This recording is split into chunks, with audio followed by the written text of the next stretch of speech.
Hello, everyone, and welcome. Thank you so much for joining us today. I am Chelsea Allegro, and this is my coworker, Miss Daisy Bolden, and we are with Central Alabama Aging Consortium. We just wanted to take a few minutes just to make sure that everyone is able to log on. I know it's 10 o'clock right now, but we will take a few minutes just to make sure that everyone can log on, and then we'll start shortly, okay? Thank you so much for your patience.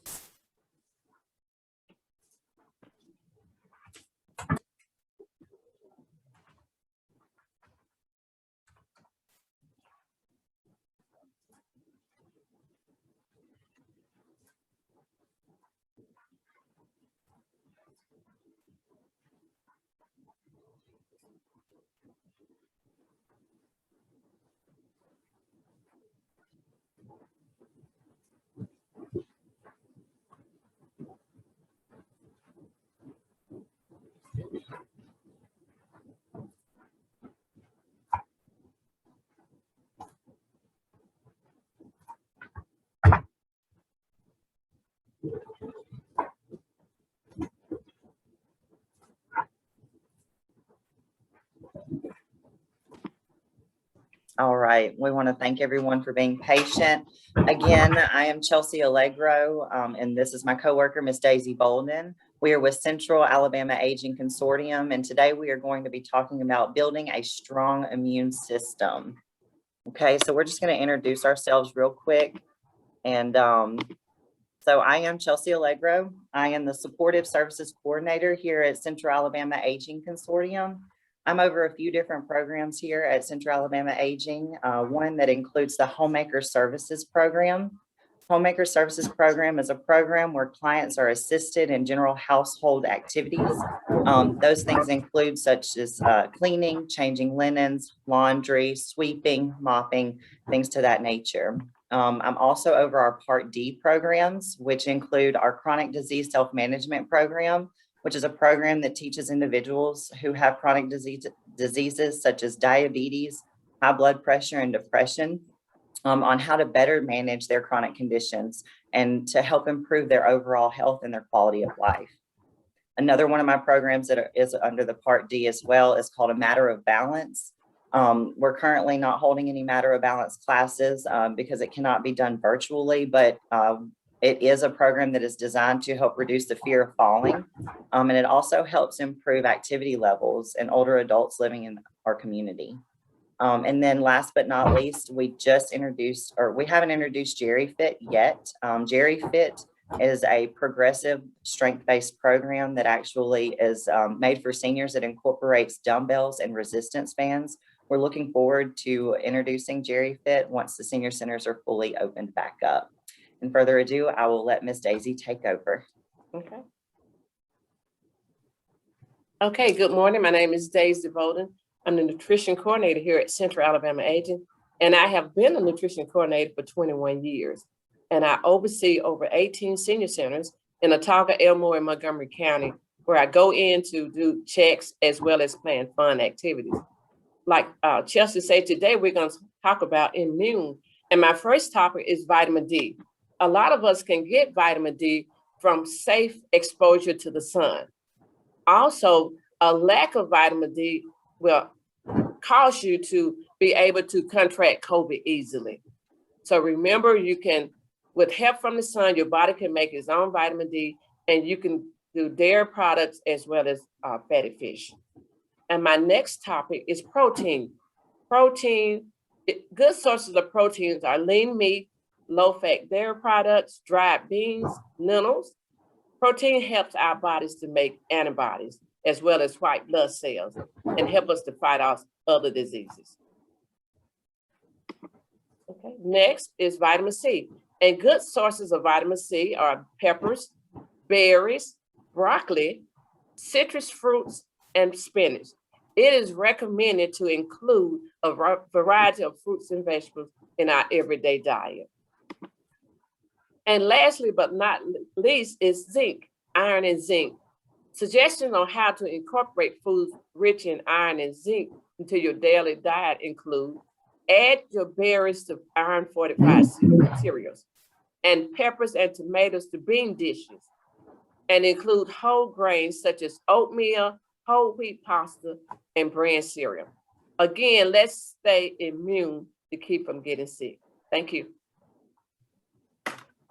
Right. Thank you so much, Ms. Daisy. So I'm going to go over a few topics that will wrap up on how to help build a stronger immune system. One is actually exercise. So consistent exercise is very important when it comes to strengthening the immune system. It is recommended to perform moderate exercise for at least 30 minutes every single day. There's some different exercises that are moderate. Some examples of those moderate exercises do include briskly walking, dancing, gardening, and water aerobics. As Daisy mentioned earlier, protein is very important for the immune system and its strength and strengthening it. But that's not the only thing that it's good for. Protein actually helps keep our muscles strong for when we exercise as well. Another immune system booster that also aids in exercise is water. Water helps remove toxins from the body. These toxins can actually get built up in the body and have a negative impact on our immune system, which is why water is so important. It is recommended to drink between 6 and 8 ounces of water a day. But remember that everyone is different and will require a different amount of water. So they might require less or more than those 6 to 8 cups a day. Also, for exercise, water does help lubricate the joints. And it helps you regulate your body temperature as well. It can also help transport important nutrients, which are able to give your body energy. Sleep is another crucial component when it comes to building a stronger immune system. Getting adequate sleep and good quality sleep have different benefits to increase the effectiveness of the immune cells. Also, it helps your body heal and recover. And it can help reduce stress, which, let's be honest, with everything that has been going on here in the world lately in the past year and a little over a year, helping to reduce stress is something that I think that we could all benefit from. So it is recommended for adults, healthy adults, to get between 7 and 9 hours of sleep a day. And there are some different things that you can do to help improve your quality of sleep. And these things include setting a bedroom temperature between 62 degrees to 70 degrees Fahrenheit. The body actually, once it cools down, it helps you sleep better. So you do sleep better when you're cooler. Also using blackout curtains to make sure that there are no outside lighting that you can see from the outside. That way that it doesn't wake you up or prevent you from sleeping. And then also taking a relaxing shower or bath before bed can help you fall asleep and stay asleep. Okay, so the next slide will actually be some exercises that we're going to go through. And these can be done seated. These are good for anyone. They can be done by seniors. They can be done by just everyday people. Also, it's really good for if you sit at a desk all day. These are some stretches that you can incorporate. Okay, so I'm going to take the stretches off the screen. You can, and then Daisy and I will actually perform these exercises so that you can see how they should be done. All right. So here we go.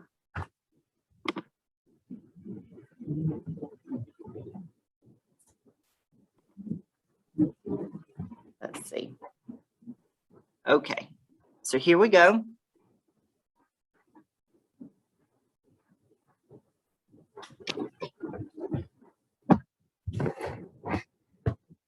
All right, so the first one is going to be a forward fold. Okay, so it's a body fold, and we're gonna have you scoot to the edge of your seat, but make sure that you do have good balance when you do scoot to the edge of your seat. That way that you don't fall, okay? So we want to make sure that we do have good balance on the edge of our seat, and if need be, we can always hold on to the edge of the seat as well, okay? But so for the first one, it's just a forward fold, and this is going to help stretch out the back, okay? So it's the back part here, And all you're going to do is you're going to want to think of, you want a straight spine, but you want it slightly curved at the top. Okay, so we're up, we've got a nice straight spine, but we're slightly curved at the top, and we're going to bring the head and the chin down. The hands can be placed in the lap here, and you should feel this stretch not only in the top part of your back, but in the lower part of your back as well. You can hold this stretch for between 15 to 30 seconds, and then you can move on, okay? So we'll hold for 15 to 30 seconds, and then you move on to the other exercise. So here we're just doing for demonstration purposes, so we won't be holding all of these exercises the correct amount of time, okay? The next one is a sit and reach. So we're actually gonna reach up. We want a nice, tall, elongated spine. And all you're doing is you're bringing your arms straight up. Okay, so we're bringing the arms straight up. If you want, you're more than welcome to look up to the ceiling, and that'll give you a greater stretch. But if you do not feel comfortable or feel balanced enough, you can look straight ahead and still get a good stretch. But this one, you want to act like you're pulling those shoulders up and reaching towards the sky. Okay, so we're pulling those shoulders up, really reaching and elongating that torso up to the sky. And here again, you can lean your head back to get a fuller stretch. Okay, the next one is going to be a side reach. So here, all you're doing is you're taking, just like you did with the other stretch here, you're taking one arm, but instead of bending over in the side here, we want to reach up and over. Okay, so we're reaching up and over, not too terribly much tilt to the side. And this is going to help open up the obliques here and all that region, okay? And here you just want to let the head hang. You don't want it to have a lot of pressure on that neck, okay? So we're here, up and over. Other hand that is not being used can be relaxed in your lap, okay? And then you'll just go to the other side, alternating, reaching up and over. So up, over, really focusing on that side, those obliques here. And again, your hand relaxed in the lap. Okay, so for the next one, it's a reach and lift. Okay, so you're going to reach out in front of you with your arm, and your hand's going to be pointed out straight. Your arm is going to be parallel to the floor, and the opposite leg will be coming up off the floor. So the opposite foot will be coming up off the floor here. I don't know if you can see our feet or not, but as we come up with one arm, we're going to have the opposite leg come up with that arm, okay? And then we're going to alternate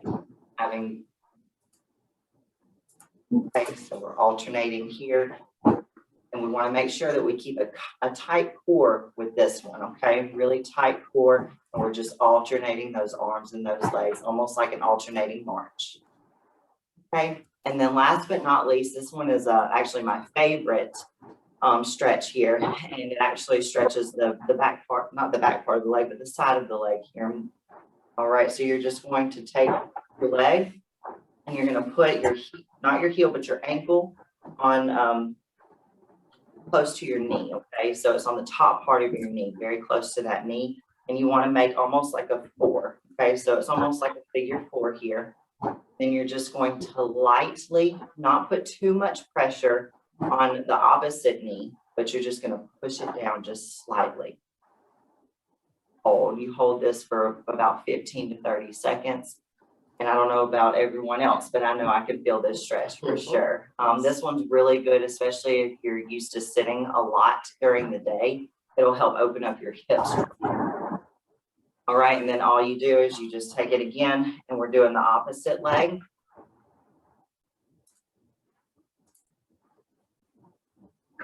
Pressure, but just a lot. Here you want to make sure that you are in you have a nice elongated spine as well. You want to make sure that your back is straight up and down. Hold these for between 15 and 30 seconds. They're really good desk stretches or desk exercises. So we do greatly appreciate everyone has joined us today, and we just wanted to see if anyone had any questions or comments on what we went over today.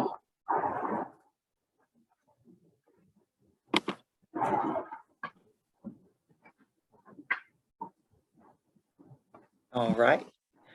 Well, if no one had any questions or comments, again, we do want to thank you all you. so very much. And be on the lookout for, oh, do we have someone? Oh, I just wanted to say thank you before you get away. Absolutely. Thank you, sir. Thank We you. appreciate it. And we hope that you all learned some interesting facts today. And we hope to see y'all on the next calls for the remaining months, because we will have a third Thursday talk every single month until the end of the year. Okay. Right. So thank you. Thank you. Thank y'all.